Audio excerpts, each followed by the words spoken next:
Good morning, everybody. As you can tell behind me, we're going to be in Exodus 21. This is right at the beginning of where we get into some really beefy stuff. As I mentioned last week was kind of the watershed chapter. You have 19 and 20, the Mount Sinai incident. We're not actually into the golden calf. That doesn't happen until Exodus 32, 31, but this is kind of that section where it starts to transition heavily into law. What you see happening here in 21 through 24 is all about law, and then immediately after that is tabernacle. Tabernacle and priests, that's going to make up the rest of the book.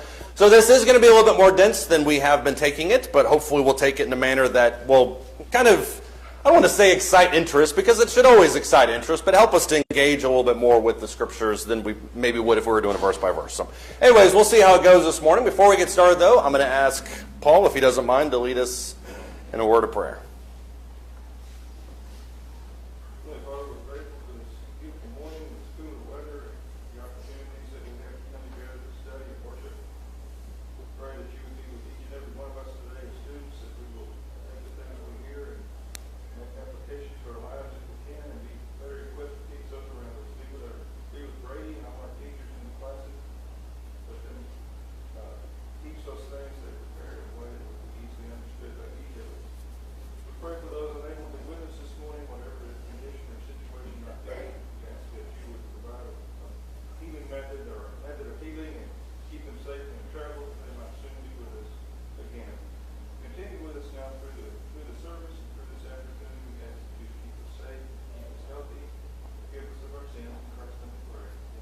Amen. Thank you.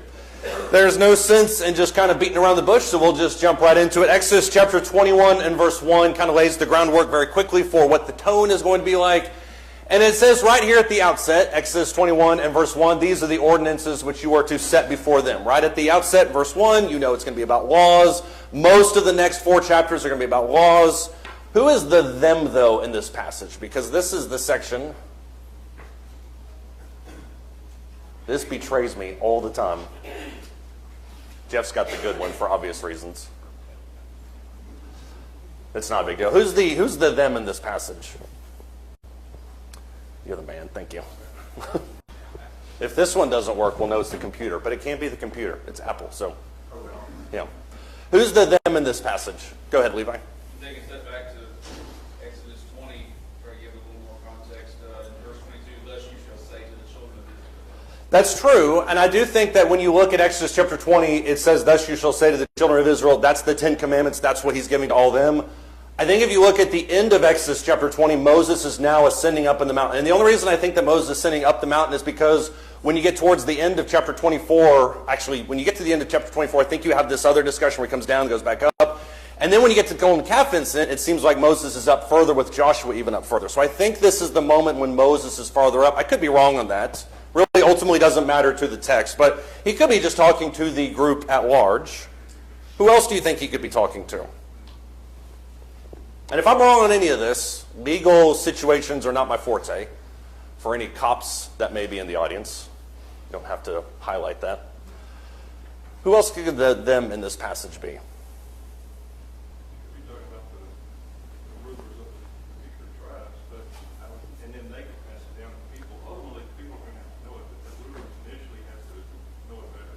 That's true. You could be talking to the kind of the elder statesmen of each individual tribe, and I don't think there's any argument with that. When you look at Numbers 12, it does seem like there are leaders of individual tribes. Those are the spies that are sent out. And so, especially when you talk about the 70 elders that go up with Nadab and Abihu and go up with Moses and Aaron, it's very possible he could be talking about those people. If he's talking about laws, though, who do you think his primary audience could be?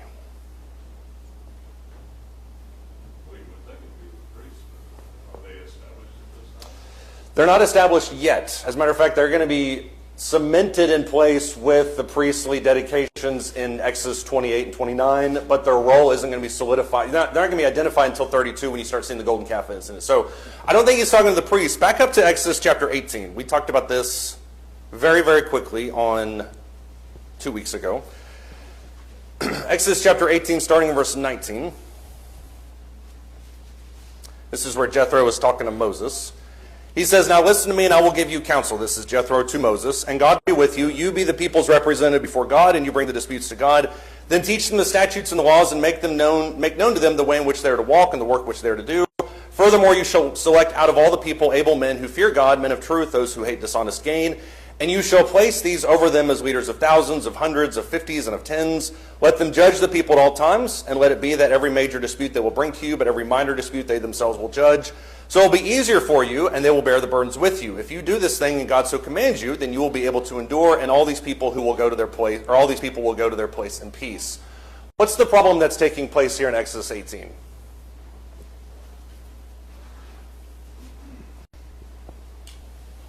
Why is Jethro in the scenario at all? Curtis, go ahead.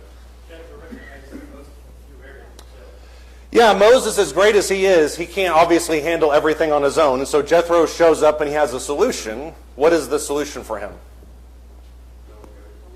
Delegate. That's always the $1,000,000 word. If instead of you just sitting there and letting this long line of people show up at your door, why don't you delegate? You see that in verses 24 down to verse 27. You have leaders of thousands, leaders of hundreds, leaders of fifties, leaders of tens.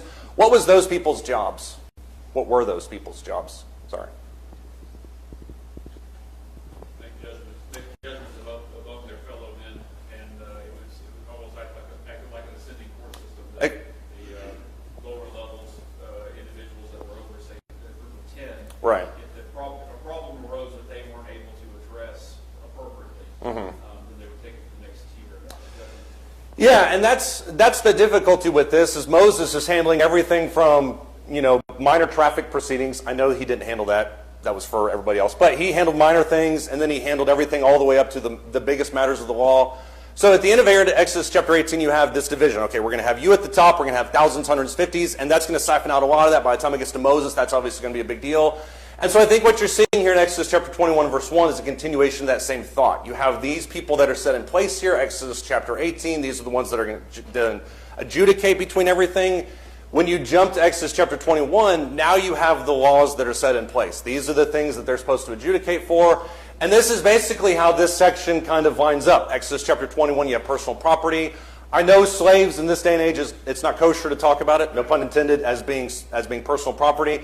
That's the way the law defined it back then, so that's the way that we're going to talk about it in today's world. Exodus chapter 21 almost has to do exclusively with personal property. Exodus chapter 22 has to do with theft. So now you have stolen property, idolatry, which is theft from God, vulnerable, which is a theft of character under Jewish law.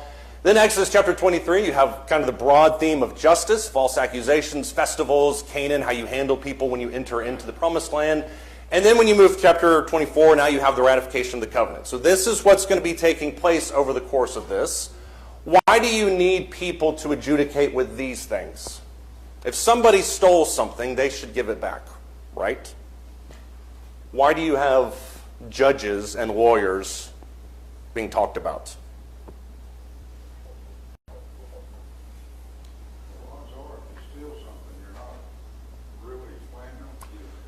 Odds are, if you stole something, you're not going to give it back. That's true. Nobody look into Joe's criminal past.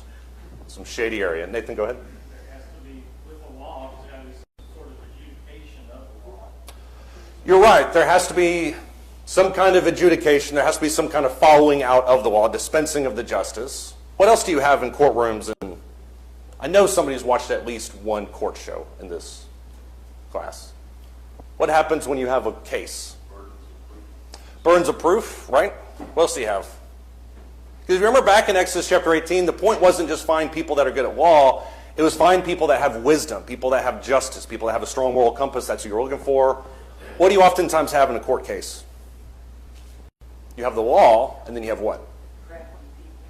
Crafty people. Yes, you and Joe are getting along great this morning. You have mediation. Testimony, right? These are the specifics of it. Those are all very specific. What I was thinking of is interpretations of laws. If you have a law, then you have the interpretation of the law. For instance, you can see that in our world. If you talk to somebody, Acts 2:38, Mark 16:16, baptism is very plainly expressed as being necessary for salvation. What does everybody say when you tell them that? You need to be baptized, and what do they say? That's a work. Well, that's okay. Courtesy, yeah, that's a work. That is what some of them would say. Ken, did you have something? Oh, okay. My attorney friend always said you have plausible deniability. Right. That sounds like something an attorney would say, yes. It could be right, and it might not be Exactly. You have the interpretation of that law. You could be right, you could not be right. Whether or not you stole something, that's up to an interpretation of whose it was to begin with. So there's all this gray area that's mixed into this. Chris?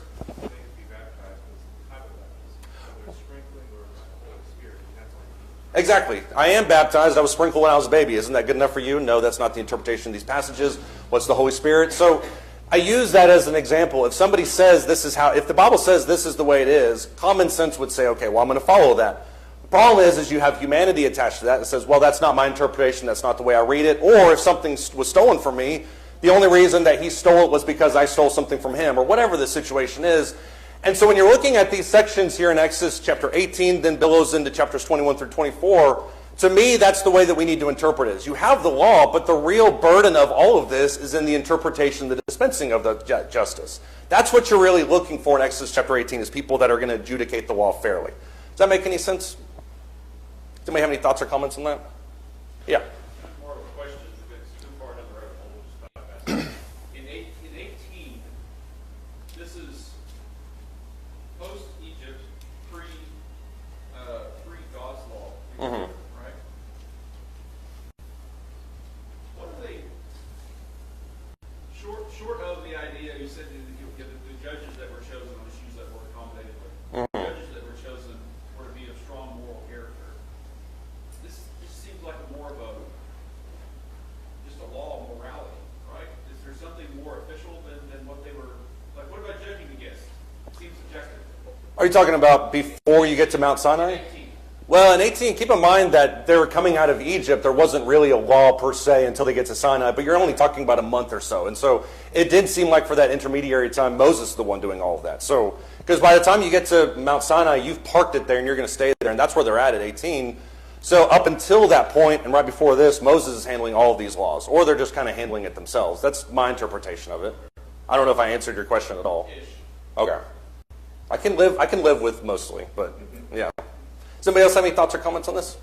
Yeah, Gary? What's interesting, we have to keep it all in context too, what they just came out of, some 400 years of being subject most likely to Egyptian law, and Right. having things of belongings of their own, and all of a sudden now you're taking 1 million plus people and putting them out, they're going to interact, and they've never had to decide and deal with those things. Yeah, and I think that's the hard part for a lot of those judges is these are people who are not given necessarily to having this type of leadership. Maybe they have some kind of de facto leadership, but they don't have any kind of authoritative one, at least it's official. And I think what you see with these, and there's been lots of people that have kind of accommodated Exodus chapter 18 to modern day elders. I think you can see that in a sense. If you have an elder that's kind of looking at a situation, this is what God's law is, but it's not just dispensing justice, it's also helping them move through that. And so I think the judges serve multiple purposes besides just kind of this is black and white, you go to jail, you don't go to jail kind of scenario. Anybody else have any thoughts or comments? Yeah, Cameron? Just real quick. This is also helping reshape in their minds themselves. Right. You know, as they come out of Egypt, it's clear that they're not ready for battle. They're not really an established society yet. Establishing structure like this, like societal structure, is a really important step for them to actually becoming a Right. They're not just a group of people wandering to Canaan. And I think that's sometimes the implication that we get from the book of Exodus is that they're just kind of this group of people that's just kind of a blob, and then when they get to Canaan, that's when they actually become a people. That definition process happens here in the wilderness. And as you mentioned, when you look at this system of laws, a lot of these, if you look at them, seem like common sense. If you killed somebody, if you stole something, well, you can't give back a dead body, but you know what I mean. Just make it right somehow. And it doesn't seem like to them that's as common as it should be. And I think that's largely a cultural sense. And so you're right in which when you look at this, it's nailing in what it actually means to be an Israelite, what it actually means to be God's people. Let's look at Exodus chapter 21, because this, I think, one of the ways that you can look at this section is just, as I mentioned, just kind of go bullet point, verse by verse, and just say, okay, these are about this, and these are about this. I want us to, for this class, put ourselves in the shoes of somebody in Exodus 18. You are all of a sudden appointed as a judge. Let's just put it in the middle ground. You're a judge of 100 people. Somebody brings something to you along these scenarios. How would you handle the situation? So look at Exodus chapter 21, starting in verse 1. These are the ordinances which you are to set before them. If you buy a Hebrew slave, he shall serve for 6 years. But on the 7th he shall go out as a free man without payment. If he comes alone, he shall go out alone. If he is the husband of a wife, then his wife shall go out with him. If his master gives him a wife, and she bears him sons or daughters, the wife and her children shall belong to her master, and he shall go out alone. But if the slave plainly says, I love my master, my wife, and my children, I will not go out as a free man, Then his master shall bring him to God, and he shall bring him to the door of the doorpost. And his master shall pierce his ear with an awl, and he shall serve him permanently. This is very black and white. What is this law according to slave-master relationship, Exodus 21, 1 through 6? It's not a permanent relationship. It's not a permanent relationship. There's a distinct unit of time, and as remember, it's only defined with Hebrew slaves. So that's the first one. Levi? This is a prelude to the concept of the year of Jubilee. Right. Buying property like physical land. Right. And being able to, you can only really lease it for 6 years. Yeah, and I think maybe even 49 years, I think is, I can't remember exactly what the lease agreement. There's a 7-year thing. Yeah. 7 times 7 year thing. I can't think of specifics. Yeah. And no, you're exactly right. I keep interrupting you. That's my bad. You're right. I think this is a precursor to the year of Jubilee. There's a heavy emphasis in the second half of Exodus on Sabbaths. You'll see Sabbaths. The understanding that there's a period of work and then there's a period of rest is huge, and I think you see that ingrained in this. You see that in the year of Jubilee also, Ken? This is almost like indentured servants. Right. In the history of our country. Right. Where you didn't have a thing, so if I go to work for him for 6 years, I get something, and Yeah, which indentured servitude always worked out so well for everybody. I mean, if you came over on a ship and you said, well, I'm going to work for a certain number of years, it always ended up with you getting free after that period of time. There's a sarcasm that are dripping in. But you're right, I do think you're looking at here a Hebrew version of indentured servitude because it's Hebrew to Hebrew. But now think about this from a law and a legal perspective. Where's the gray area? Where are the issues with this law? Because it's one thing to define it in 6 verses. Obviously, you've got what's said right there. Where are the difficulties with this section? Because otherwise, anybody could be a judge. I could be a judge, yeah. it becomes difficult because you got a master who's not doing right, and he says, no, wait a minute, I said I gave you a little extra, so you owe me for that little extra that I gave you at the end of your 6 years.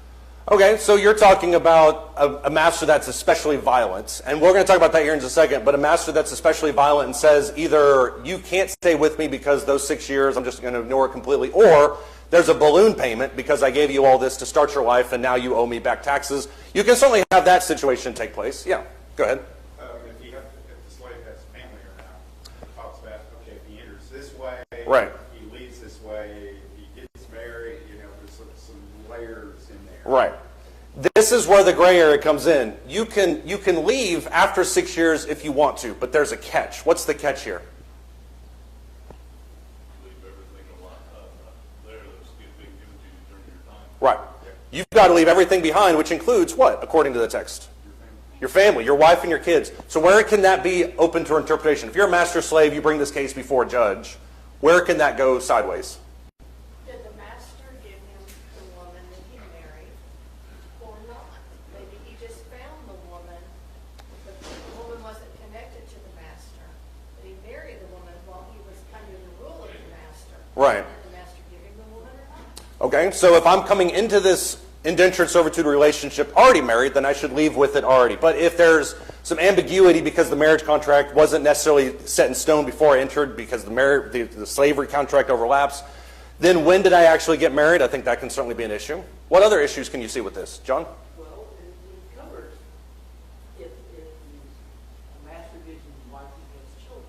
Mm-hmm. Okay, but it doesn't cover if he comes in with a wife and he has children after this servitude begins. Right. Who do those kids belong to?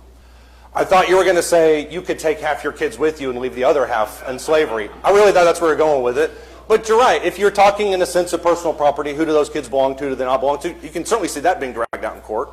Gail, go ahead. If he was to take them with him, Mm-hmm.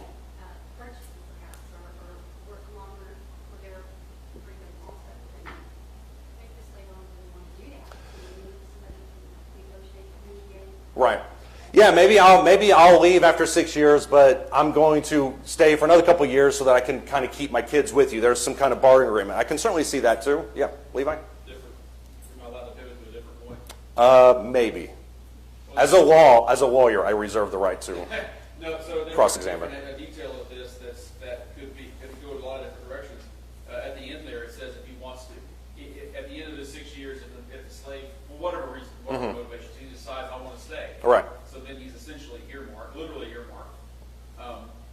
says to stay with him forever. What does that mean? Does that mean until the master's death or until the slave's death? And he continues to serve his master's family in perpetuity? I think the interpretation, and I could be wrong on this, I think the interpretation is until the slave's death. So the slave would stay with the family. I am for the next 30 minutes, but yeah. I don't have any letters next to my name, so no. But yeah, I think that issue could be, okay, what does forever mean? And that's where I really think the gray area gets in here. Think about this specifically, because I want to make sure we get through enough of this before we have to call it quits. When you look at Exodus chapter 21, verse 5, look at this verse specifically. If the slave plainly says, I love my master, my wife, and my children, I will not go out as a free man. There's the clause. So he's saying, I love my master, my slave, my wife, and my children. So I'm just going to stay. Does it necessary that he loves all three of those at the same time? If he's staying, that's his statement that he's making. But what could the master do? Because if he's leaving his wife and his kids with the master. He's essentially abandoning them. The master could release all of them if he wanted to. Master could, but it would take a lot for a slave to say, you know what, I really love my master. More oftentimes than not, the issue is going to be, at least in my interpretation, I love my wife and my kids, and I'm going to serve the master because I love those other two people more than them. And so I think when you're looking at this, you can ask a question, does the slave really love his master? Or is there some kind of coercion involved? And so this master could very easily say, look, if you love your kids, you're going to serve me forever. And so now you have this system where the slave doesn't really want to be in that situation, but he is because the master is holding his family hostage, essentially. Go ahead. I look back at the American experience. Mm-hmm. A slave could, if the master allowed him, could work for other people. Right. And have that money and buy his freedom and the freedom of his family. Right. Had enough.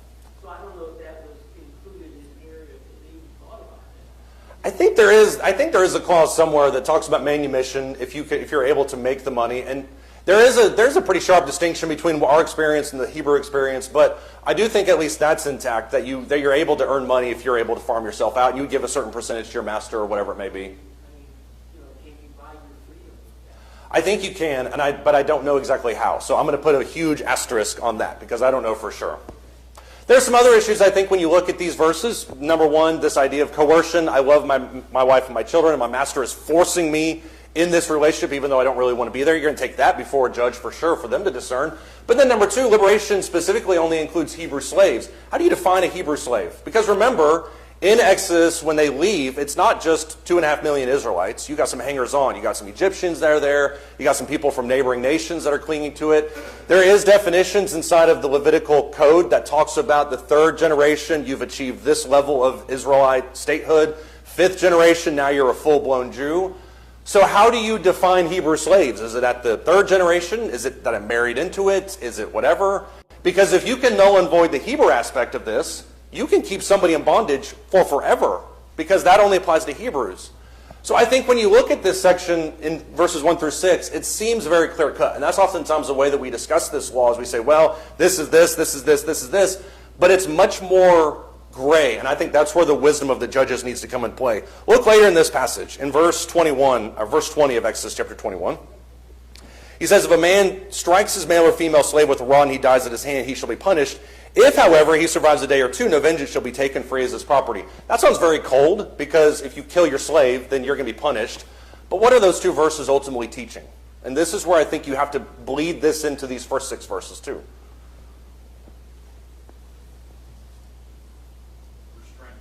Restraint, exactly. Don't just treat them as inhuman. That's a lesson for our own history as a nation. What else is it teaching? And there are themes like this that are present elsewhere in Scripture.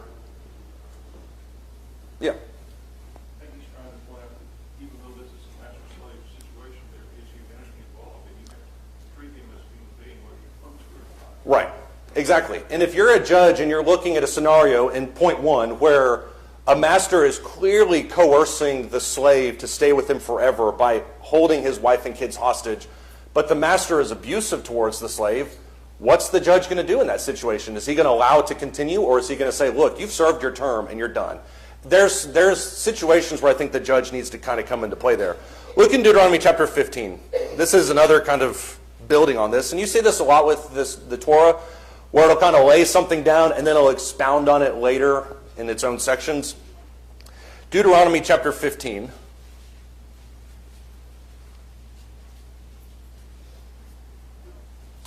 Deuteronomy chapter 15, starting verse 12. If your kinsman, a Hebrew man or woman, is sold to you, then he shall serve you 6 years. Notice again the Hebrew, notice again the 6 years. But in the 7th year you shall set him free. When you set him free, you will not send him away empty-handed. This is exactly what we talked about a second ago.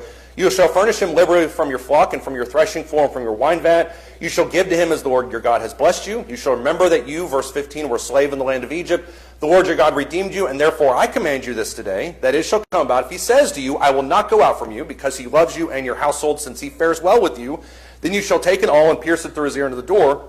He shall be your servant forever, and you shall do likewise to your maidservant. Verse 18 to me is the pivotal verse. It shall not seem hard to you that when you set him free, because he has given you 6 years with double the service of a hired man, so the Lord your God will bless you in whatever you do. How does Deuteronomy 15 expound on the law in Exodus 21? And keep in mind, Deuteronomy is written 40 years after Exodus. It's after the wanderings.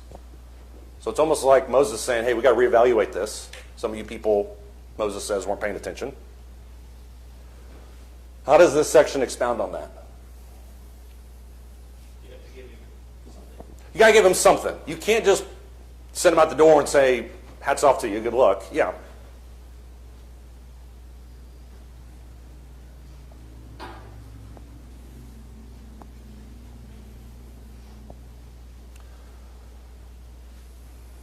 Think about verse 18. It shall not be hard for you to let him go. Go ahead. Two aspects of that. First off, that man is that individual is one of your kinsmen. Right. And happy to see him be free. Right. The second, the other thing that's explicitly stated there is that he served you. He served you for 6 years basically without pay. Right. As a slave. And that's a 1-2 punch in value of your pocket. Right.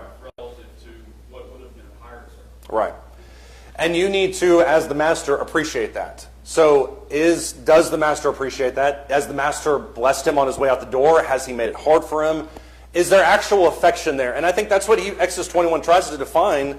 Deuteronomy 15 does a much better job of kind of expounding on the heart of the law. And so I think you see that. There's another case, I can already tell we're not going to get all the way through this, which is totally fine. There's other things you can do this with. For instance, look in Exodus chapter 21, starting in verse 28. So go back to Exodus 21. Exodus 21, starting in verse 28. If an ox gores a man or a woman to death, the ox shall surely be stoned and its flesh shall not be eaten, but the owner of the ox shall go unpunished. If, however, an ox was previously in the habit of goring, and its owner has been warned, yet he does not confine it, and it kills a man or woman, the ox shall be stoned, and its owner shall be put to death. If a ransom is demanded of him, and he shall give forth the redemption of his life for whatever is demanded of him, whether it gores or a son or daughter, it shall be done to him according to the same rule. If the ox gores a male or female slave, the owner shall give his or her master 30 shekels of silver, and the ox shall be stoned. If a man opens a pit or digs a pit and does not cover it over, an ox or donkey falls into it, the owner of the pit shall make restitution. He shall give money to its owner, and the dead animal shall become his. If one man's ox hurts another so that it dies, then they shall sell the live ox and divide its price equally, and also they shall divide the dead ox. Or if it is known that the ox was previously in the habit of goring, yet its owner has not confined it, he shall surely pay ox for ox, and the dead animal shall be his. If you're anything like me, your eyes glaze over right around verse 33. Because if you're sitting here as a judge and reading this, and a guy brings up a case, his ox killed my ox, and you're reading it and you're thinking to yourself, what do I do with this situation? It seems black and white, but what are some complicated issues in that text? Because there's always areas for interpretation in all of this. There's a lot of different choices. Yeah. There, and then you're getting two different stories. Right. How do you merge the stories and pick which scenario to go with? Exactly. This is like the world's worst choose-your-own-adventure novel, because you're thinking to yourself, if I go here and take this road, then this is the path I'm leading on. And then, as you mentioned, there's two different interpretations. My ox wasn't violent, it just had a bad day. Or I tried to confine it, and the shed broke, so I don't really know. And it didn't really gore it. It was already sick, so it was on its way out the door anyways to the glue factory. So maybe we don't talk about that as much. There's lots of different interpretations. What else do you see in far as interpretations of this? Well, you gotta have witnesses. You got to have witnesses by the mouth of... Right. By the mouth of 2 or 3 witnesses, every matter shall be established. Who initiated the attack? Right. Was somebody out there waving a red flag in front of you? Come on, let me over, you know. That's very possible. Boo-boo, you can't Yeah. get me. I mean, They did migrate towards Spain, so it's possible that that's a part of it too, yeah. Yeah, I mean, you're right. Was there ever kind of inciting to do this? And that's what I think if you're a judge, you've got, I mean, it seems so simple. You've got to figure out, number one, this is one of 12 things you could probably look at. Number one, was there ever really an attempt made to confine the animal? That's one of the things you've got to look at. That takes interpretation. Does a fence count as an attempt to confine the animal, or did they leave it open, or was the lock broke? So as a judge, you're trying to figure out this, because it seems black and white, but there's obviously matters of interpretation. What if the ransom that's mentioned there in verse 32, what if the ransom imposed by the victim is extortative? What if that's the situation? Do I need to impose that on the victim? Do I need to kind of help that out? And so I think when you're looking at these laws, and we ask ourselves all day long, how is it that the Jews got off track? How is it that when they show up and 400 years later and Judah is about to be sent off into Babylonian captivity, how did they get there? It's probably because of rationalization for this. And there's no secret, it's no wonder why when you fast forward, you see that a heavy basis of Jewish law is based on legalistic interpretations. This is the court case of, I don't know, Zerubbabel versus Joshua, 849 BC, and that sets a precedent moving forward. Was that you were going to say, Ken? I was going to say, they didn't really get off track. The Jews were, the Israelites, before they went to Egypt, they had a tendency to use their laws and stuff. Jacob, the case in point, Right. worked for 7 years because he thought he was going to get this wife. Right. But all know the older wife is the one that's supposed to make. Right. You've got to work another 7 years to get the one you actually. Yeah. Yeah. You know, was it by the law? Was it correct? Well, Was it really sneaky? well, to Cameron's or somebody's point earlier, the Mosaic law wasn't in place during that. So you're talking about patriarchal local custom law. And you're right, Laban uses that to his own advantage. And so this is an attempt to codify what has been kind of done in pieces with all of these different people. So yeah, I think that's a good point. You can look at this also too, and this is one that I think is interesting if you look from the other direction, because we're looking at the law outwards. Think forward 300 or 400 years in Israel's history. Now you got Solomon. 1 Kings chapter 3, verse 16 through 28. You're probably familiar with the story. He's got the 2 harlot women in front of him. One child is dead. What does Solomon do? The accusation is that that one woman rolled over her child, and that child is dead, and so she got up and replaced her dead child with her friend's living child. How does Solomon handle that? Because it's seen as just an archetype of wisdom. He puts them in a situation where the real mother has to show compassion for that child. Exactly. You have to put a situation, when the legal process has kind of run its course, you have to put yourself in a situation where the emotions of the true mother are going to shine forth. That's where the wisdom comes through with Solomon. Here's a question for you. How did it get to this point? Because this is, not to minimize anything that happened with it, this is something that multiple lower courts should have been able to handle by the law. Why did they not handle it? Why could they not handle it?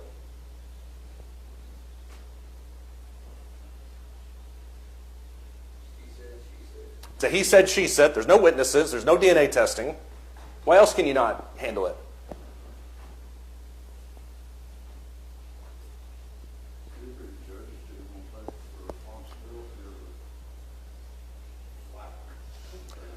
I think just like modern day judges, there's a scenario where you just really, really, really don't want to handle that because of the blowback. And not to say that you are exempt from that, but maybe you just kind of pass it up and, okay, well, let's let somebody else take care of that one. I think that there are a lot of issues when you look at any legal system for that matter, that it just kind of falls through the gaps of anything. And I think the old law isn't really exempt from this, because when you look at this situation specifically, the fact that the compassion of the mother is the deciding factor shows that most of the legalistic aspects of it have kind of already been sifted through. But that's where you get to the heart of the matter. For instance, when you look at Exodus chapter 21, verse 12 through 14, the law handles this. And this is why we need to see past just the legalistic aspect of these chapters. Exodus chapter 21, starting verse 12. He who strikes a man so that he dies shall surely be put to death. But if he did not lie and wait for him, but if God let him fall into his hand, then I will appoint you a place to which he may flee. If, however, verse 14, a man acts presumptuously towards him, you are to take him even from my altar acts presumptuously towards his neighbor so as to kill him craftily. You are to take him even from my altar so that he may die. Verse 16, he who kidnaps a man, whether he sells him or he is found in his possession, shall surely be put to death. What's the deciding factor in most of the murder cases? Intent, exactly. Because in the lack of witnesses and the lack of DNA evidence, all these different things, you have to measure intent. That's not a black and white scenario. You look at the situation, you say, okay, this is clearly the motivation behind this. So in my wisdom, this is what's going to take place. That's what Solomon does with this. Here in 1 Kings chapter 3, verse 16 through 28. What's the punishment? Exodus chapter 21. This is another thing you have to consider. If men struggle with each other and strike a woman with child so that she gives birth prematurely, yet there's no injury, he shall surely be fined as the woman's husband may demand of him. That's a whole other gray area. He shall pay as the judges decide. If there is any further injury, then you shall appoint as a penalty life for life. Eye for eye, tooth for tooth, hand for hand, foot for foot, burn for burn, wound for wound, bruise for bruise. If a man strikes the eye of his male or female slave and destroys it, he shall let him go free on account of his eye. If he knocks out a tooth of his male or female slave, he shall let him go free on account of his tooth. This is the punishment aspect. Because if you discern between the scenario that this person is right and this person is wrong, how do you handle the judgment of that? You can't bring the woman back to life. And so to Joe's point, that's not a thing if I'm the court of 10, I'm going to handle. I want somebody else to take that one because I have no knowledge of how to adjudicate in that scenario. And then in chapter 23, I think you see this as well. What's just our brotherly duty? Exodus chapter 23, starting in verse 4. If you meet your enemy's ox, enemy is the operative word. If you meet your enemy's ox or his donkey wandering away, you shall surely return it to him. Even if you hate him, don't worry about it, bring it back to him. Verse 5, if you see the donkey of one who hates you lying helpless under its load, you shall refrain from leaving it to him. You shall surely release it with him. You shall not pervert the justice due to your needy brother in his disputes. What is our brotherly duty? And this is why Exodus 21 gets all fuzzy and haywire. It's because of things like this. But what is our brotherly duty? I knew you would say something like that. It is to be nice. You're exactly right. Go ahead. Put your feelings aside and help your brother. Did somebody say something over here? Yeah. Be compassionate. Exactly. Doesn't matter who it is. At least be compassionate enough to restore what's back to them. So if you're Solomon and you're looking at this scenario, all the legal avenues have probably been siphoned through by the time you get to this. The reason Solomon's wisdom is so blatant in this scenario is because he saw through the legal proceedings of the law and looked at things like this. And so it's very simple for us to just look at the law and say, well, this and this and this, and it's so black and white, they should have just followed it. There's lots of interpretations that leave lots of areas for gray that we just don't give it credit for. Somebody have any thoughts or comments on this? Yeah, Cameron? Ultimately, with all these laws, the real goal is to protect the innocent. Right. Even though it's a complicated thing, the reason you have all these systems in place is because, hey, you were in slavery, you didn't have rights, really. Right. Now you're becoming a nation, hey, now you've got rights.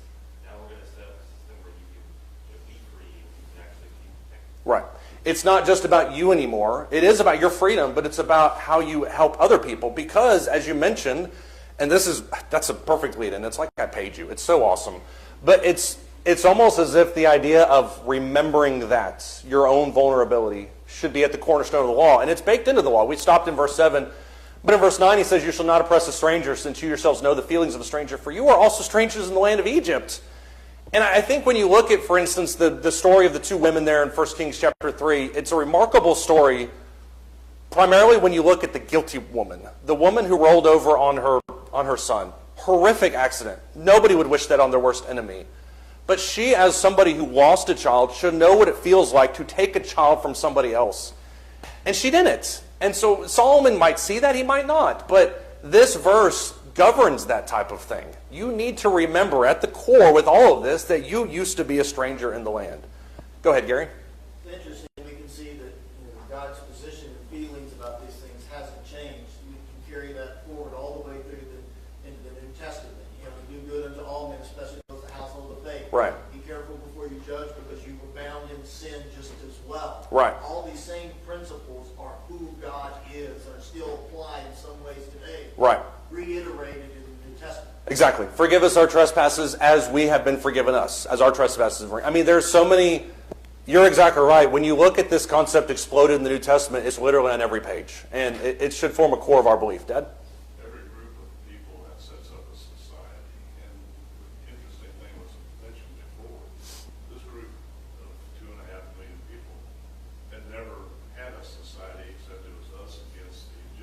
Right. And we live by their laws. Now we're having to set up our own society, our own set of laws, and our own way to live cooperatively and against each other, with each other, so that we don't become a bunch of people stealing and killing each other.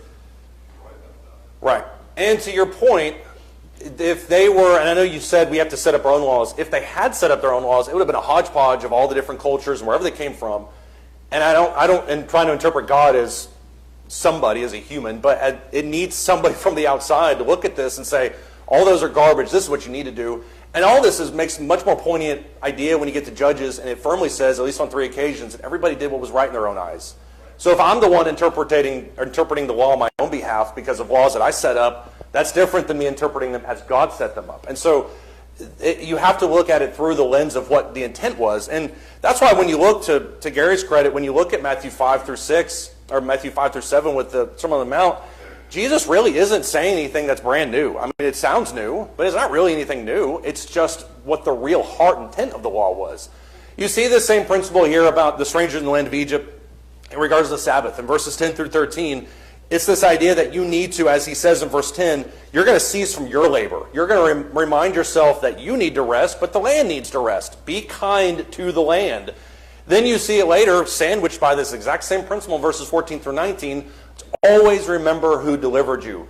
That's the point of the Sabbath. The Sabbath is not to sit around and play video games all day. That's what I would have used it for. What's the point of the Sabbath? I know Cameron would too. He's smiling too big for him not to. Well, it is to rest, but what's the point of the Sabbath? Always remember what? God, exactly. Remember the pot of the manna that you gather every day, but on the 6th day you gather twice because you remind yourself that the Lord's going to sustain you on the Sabbath. It's that dependence on God that's built into the law. Yeah, and that's the reason they rested on the Sabbath, was so they didn't have anything to distract them from remembering God. That's what they were supposed to do. Right. Instead of out doing chores and stuff, they were called distractions. Right. We talk, we sit, and we think, and we talk, and we meditate, and we most importantly remember our dependence on God. Exactly. There's nothing to distract us from that because the temptation is to just work and acquire more and more for ourselves. There's a mention in verse 21 of Exodus chapter 23, be on your guard and obey his voice. Both of those, I think, have different applications. You see the same thing in Acts chapter 20 when Paul talks about this kind of in his sermon to the elders of Miletus. He talks about being on your guard, enemies without, enemies within. Be on your guard, obey his voice. After he piggybacks off of this, he then goes into verses 23 through 25. Don't worship other gods. Don't give in to those temptations. That's going to be there. Don't give in to that. Drive out the enemies of God. But then I love how he puts a clause on it in verses 29 through 30. Drive them out slowly. Why is it important that you drive them out slowly?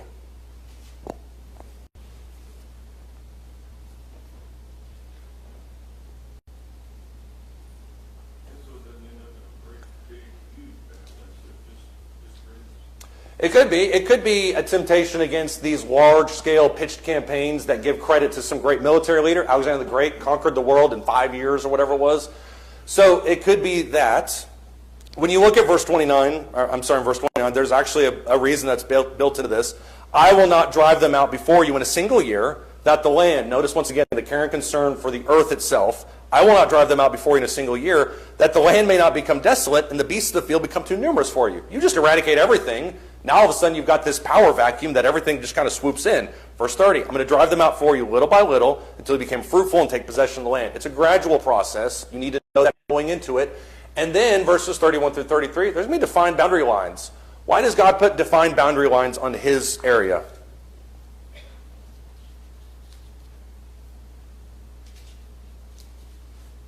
Why does he say this is when this is going to be there and this is when it's going to stop?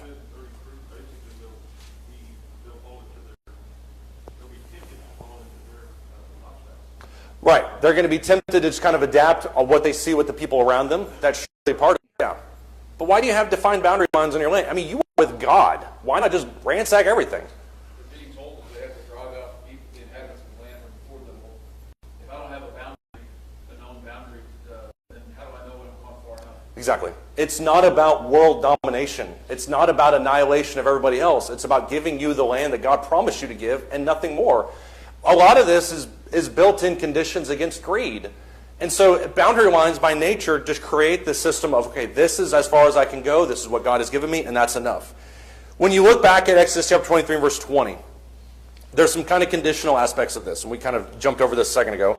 But he says, behold, I'm going to send an angel before you to guard you along the way and to bring you into the place which I have prepared. Be on your guard before him and obey his voice. Do not be rebellious towards him, for he will not pardon your transgression, since my name is in him. Verse 22, if you truly obey his voice and do all that I say, then I will be an enemy to your enemies and an adversary to your adversaries. God places conditions on the law. What are these people's responses?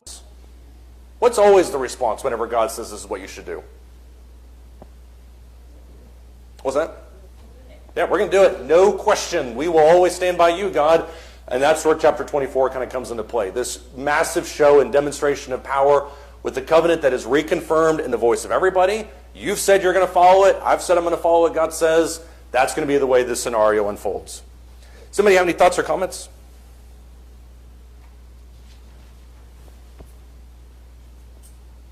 Okay, if not, we'll pick up with chapter 25 next week. Thank you, everybody.